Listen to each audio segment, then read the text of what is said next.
எல்லாருக்கும் வணக்கம்.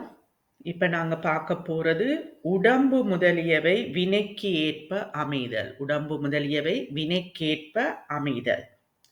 இப்ப வடிவாதி என்பதற்கு வடிவு முதலிய காரியங்கள் என்பது பொருள். வடிவாதி என்பதற்கு வடிவு முதலிய காரியங்கள் என்பது பொருள். வடிவு என்பது உடம்பு. அப்ப வடிவு என்றா உடம்பு.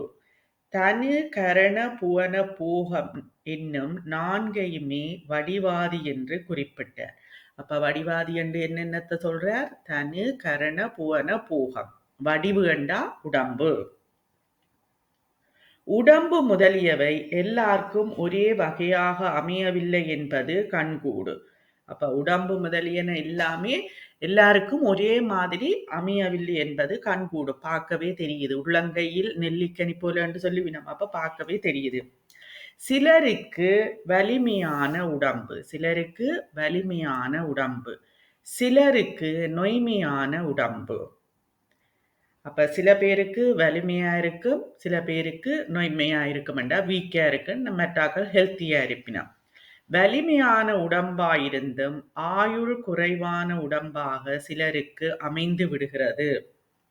அப்ப நல்ல ஹெல்த்தியா இருந்தாலும் அவைக்கு அங்க ஆயுள் குறைஞ்சிடும். இப்ப சில பேர் சொல்லினோமே, என்ன நல்லா தானே இருந்தவர், என்ன திடீரென்று இறந்துட்டார், இது அப்படி என்று சொல்லுவோம். ஆனா அங்க ஹெல்த்தியா இருந்தது ஆயுள் குறைவு. நொய்மையான உடம்பாயிருந்தும் நீண்ட ஆயுளுடையதாக சிலர் உடம்பு அமைந்து விடுகிறது. அப்ப சில பேர் வீக்கா இருப்பினம், நொய்மையா இருப்பினம், வருத்தங்களோட இழுத்து கொண்டு இருப்பினம், நல்ல ஆயுள் கூடவே இருக்கும். சில பேரை சொல்லிடணும், இவ்வளவு வருத்தங்களோடையும் இவ்வளவு காலம் இருக்கிறேன்னு எல்லாம் சொல்லிடுறேன். இதெல்லாம் எங்களோட நடைமுறையோட நீங்க ஒப்பிட்டு சிந்திச்சு பாருங்க. என்னென்ன எல்லாரையும் எல்லாற்ற வாழ்க்கையிலையும் எப்படி எப்படி இருக்குதுண்டு. அப்ப இதுக்கெல்லாம் என்ன மூல காரணம் என்றதுதான் நீங்க வரப்போகுது.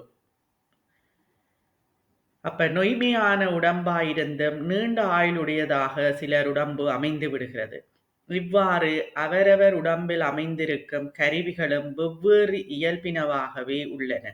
எப்படி அவையவேண்ட உடம்பு வித்தியாசமாக இருக்குதோ, அதே போல ஒவ்வொருத்தற்ற உடம்பில இருக்கிற கருவிகளும் வெவ்வேறாகத்தான் இருக்குது. கருவிகள் என்றது இந்த ஐம்பொறிகளுங்கிற இதை சொல்ல போயினோம். சிலருக்கு கண் பொறி, செவிப்பொறி முதலியவை கூறியனவாக அமைந்து நலம் செய்கின்றன. அப்ப சிலருக்கு கண் நல்லா இருக்கும், சிலருக்கு பார்வை இல்லாம இருக்கும், கண்ணாடி போடுவினம், அப்படி தெரியும் தானே. அதே போல செவியும், செவி சில பேருக்கு நல்லா கேட்கும் சக்தியா இருக்கும், சில பேருக்கு குறைவா இருக்கும். அதைத்தான் இங்க சொல்லப்படும். கண் பொறி, செவிப்பொறி முதலியவை கூறியனவாக அமைந்து நலம் செய்கின்றன. வேறு சிலருக்கு அவை குறைபாடுடையனவாக அமைந்து விடுகின்றன. அப்ப சில பேருக்கு நல்லா இருக்குது, சில பேருக்கு குறைபாடாக இருக்குது. இதற்கெல்லாம் என்ன காரணம்? இது எல்லாத்துக்குமே என்ன காரணம் என்று கேள்வி கேள்விப்படுகிறது. அவரவரும் முன்னே செய்து கொண்ட வினையே இவ்வேறுபாடுகளுக்கு காரணமாகும். அப்ப ஒவ்வொருவரும் முற்பிறப்பில செய்கிறது வினைகளே, முன்னே செய்த வினையே இவ்வேறுபாடுகளுக்கு காரணம். அந்த முன்வினை பிராரத்த வினை என பெயர் பெறும். அப்ப இது எல்லாத்துக்கும் காரணம் நாங்கள் கொண்டு வந்ததுதான். நன்றும் தீதும் பிறர் தர வாராண்டு நன்னடிகளுமே சொல்றது. அப்ப நாங்கள் கொண்டு வந்த முன் செய்த வினைக்கின் பயனாகத்தான் நாங்கள் இப்ப இந்த இது எடுத்து வந்திருக்கிறோம். இப்ப நாங்க எடுத்துக்கொண்டு வந்த வினைதான் பிராரத்துவ வினை. 3 வினை இருக்குன்னு உங்களுக்கே தெரியும். சஞ்சித வினை, ஆகாமிய வினை, பிராரத்துவ வினை. அப்ப இந்த வினை பிராரத்துவ வினை. பிராரத்த வினையை ஒட்டியே இப்பிறவி அமைகிறது. அப்ப பிராரத்துவ வினையை ஒட்டித்தான் எங்களுக்கு இந்த பிறவி அமைகிறது. அவரவரும் இப்பிறப்பில் தத்தமக்குரிய தனு, கரண, புவன போகங்களை பிராரத்த வினைக்கு ஈடாகவே பெற்றுள்ளனர். அப்ப ஒவ்வொருவரும் என்ன, தனு என்றது உடம்பு, அது உங்களுக்கு தெரியும், நான் திருப்பி சொல்ல தேவையில்லை. அப்ப தனு, கரண, புவன போகங்களை எல்லாரும் பிராரத்துவ வினைக்கு ஈடாகவே தான் எல்லாரும் பெற்றிருக்கிறோம். இந்த நாளையும் இப்பிறப்பில் ஒருவர் துன்பத்தையே மிகுதியாக அனுபவிக்க வேண்டும் என்ற பிரார்த்தம் இருந்தால் அதற்கேற்ப அவருக்கு நோயுள்ள உடம்பு அமையும். அப்ப அவற்றை பிரார்த்தம் இங்க துன்பத்தைத்தான் அனுபவிக்க வேண்டும் என்ற அவற்றை பிரார்த்தம் இருந்தால் அவருக்கு நோயுள்ள உடம்பு அதுக்கேற்ற மாதிரி இருக்கும். நோய் வந்தாத்தானே நாங்கள் துன்பங்களை அனுபவித்து கொண்டு இருப்போம். இல்லாட்டிக்கு ஹெல்த்தியாக சந்தோஷமாக இருக்கலாம். நோய் இருந்ததுண்டா சந்தோஷம் அங்கே துன்பம்தான் இருக்கும். கருவிகள் அமையும்.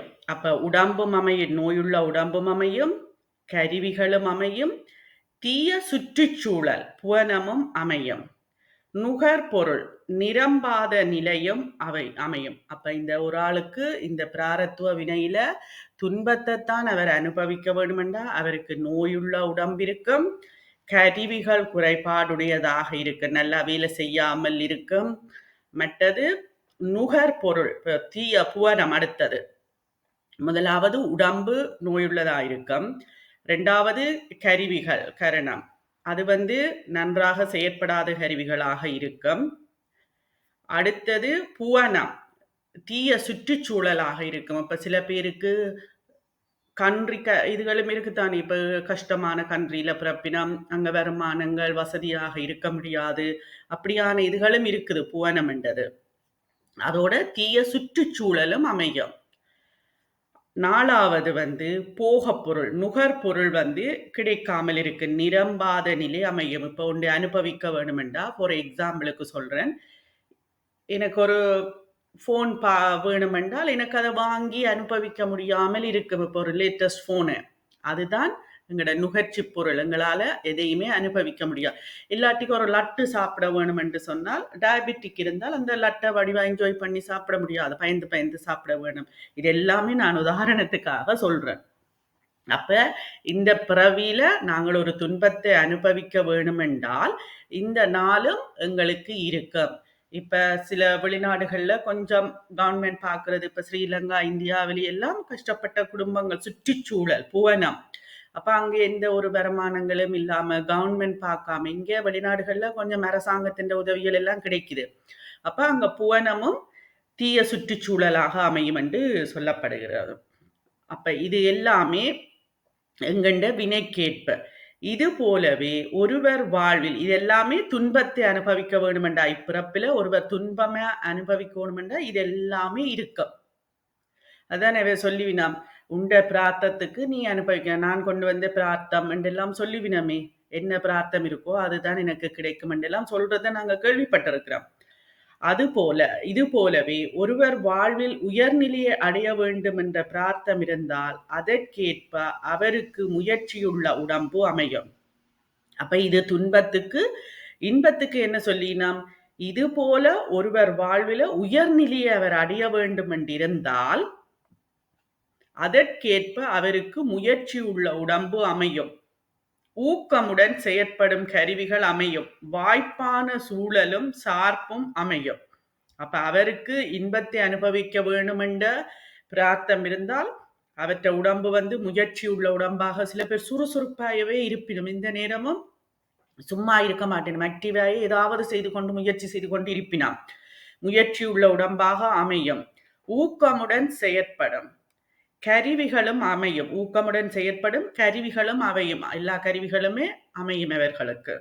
வாய்ப்பான சூழலும் சார்பும் அமையும். அப்ப இது எல்லாமே அவர்களுக்கு நல்ல பிரார்த்தம், இன்பத்தை அனுபவிக்க வேண்டுமென்றா முயற்சி, ஏதாவது தொழில் செய்து கொண்டு முன்னேறிக்கொண்டே இருப்பினம் அவர்கள். சில பேர் சொல்லி நான் இவ்வளவு கஷ்டப்பட்டிருந்து இப்படி நல்ல வசதியா இருக்கணும் என்றதெல்லாம் அவற்றை பிரார்த்தம் இப்ப இன்பத்தை அனுபவிக்க வேண்டும் என்ற அவருக்கு பிரார்த்தம் இருக்கு. அப்ப அவர் முயற்சி செய்து செய்து அவர் பிசினஸ்ல நல்ல முன்னேற்றங்களையோ இதுகளையோ அடைஞ்சிடுவார்.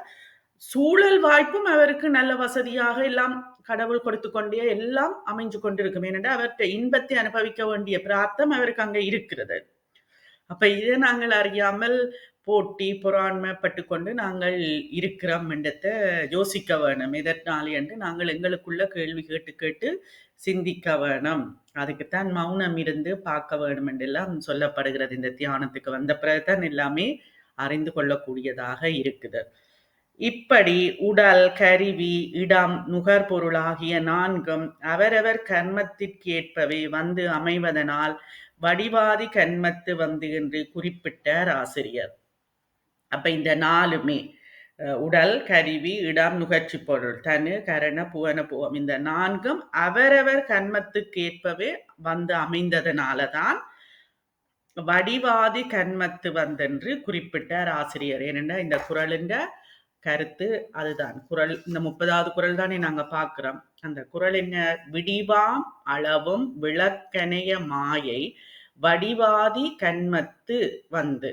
அதுதான் குறள். விடிவாம் அளவும் விளக்கணைய மாயை வடிவாதி கன்மத்து வந்து. அப்ப அதுக்காகத்தான் இதுல இந்த குறளுக்கு 2வது கடைசி வரிக்கு விளக்கம் சொல்லப்பட்டிருக்கிறது. அப்ப இது எல்லாத்துக்குமே என்ன காரணம்? எங்கண்ட கர்ம வினைதான் காரணம். இன்பம், துன்பம், இந்த தனு, கரண, புவன, போகம் எல்லாமே எங்கண்ட வினைக்கேற்பதான் எங்களுக்கு கிடைக்கிறது. நன்றி மாஸ்டர்ஸ். இவ்வளவு நேரமும் பொறுமையாக இருந்து கேட்ட எல்லோருக்கும் நன்றி. உங்களோட கருத்துக்களை நீங்க தெரிவிக்கலாம். அடுத்த குறளை நாங்கள் அடுத்த வகுப்புல பார்க்கலாம்.